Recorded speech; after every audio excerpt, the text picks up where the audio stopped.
জাতীয় পতাকায় ঢাকা গাড়িতেই শেষ যাত্রা বেগম খালেদা জিয়ার। এভারকেয়ার হাসপাতাল থেকে গুলশানের ১৯৬ নম্বর বাসা। ১৫ বছরের বেশি সময় ধরে থেকেছেন গুলশানের ফিরোজায়। এর সামনে দিয়ে পাশের বাড়িতে বড় ছেলে তারেক রহমানের বাসায় নিয়ে যাওয়া হয় তাকে। স্বামী রাষ্ট্রপতি জিয়াউর রহমান নিহত হওয়ার পর যে বাড়িটি তার জন্য বরাদ্দ দেওয়া হয়েছিল। আরও জানাচ্ছেন আমিনুল ইসলাম।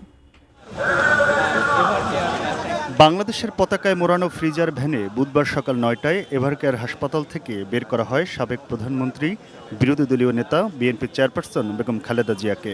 রাষ্ট্রীয় সম্মানে এই শেষ যাত্রা।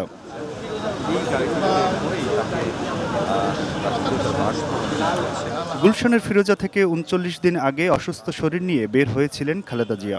সেই বাসার সামনে দিয়ে ফিরলেন লাখো কোটি মানুষকে কাঁদিয়ে। আওয়ামী লীগ শাসনামলে ২০১০ সালের ১৩ নভেম্বর ঢাকা সেনানিবাসের বাড়ি থেকে উচ্ছেদ হওয়ার পর থেকে গুলশানের বাসা ফিরোজায় ওঠেন খালেদা জিয়া। ১৫ বছরে গুলশানের এই বাসা থেকেই নিজের শারীরিক ও রাজনৈতিক লড়াই চালিয়ে গেছেন BNP chairperson. Monalisa heavy flow ১৫ piece প্যাকেটের সাথে ৮ পিসের একটি প্যাকেট একদম ফ্রি।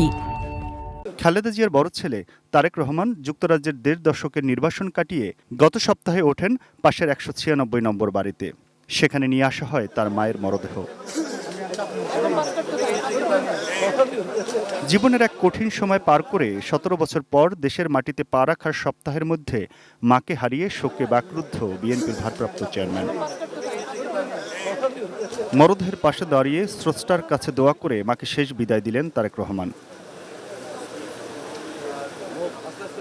তার বাসভবন থেকে লাল সবুজ পতাকায় মোড়ানো গাড়িটি বেলা ১১টার পর বের হয়ে ছুটে চলে সংসদ এলাকায় জানাজার উদ্দেশ্যে।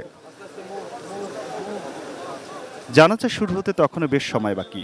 এর আগেই রাস্তার দুই ধারে দাঁড়িয়ে অসংখ্য মানুষ তাদের প্রিয় আপসীর নেত্রী খালেদা জিয়াকে বহন করে নিয়ে যাওয়া কফিনের প্রতি শ্রদ্ধা নিবেদনে।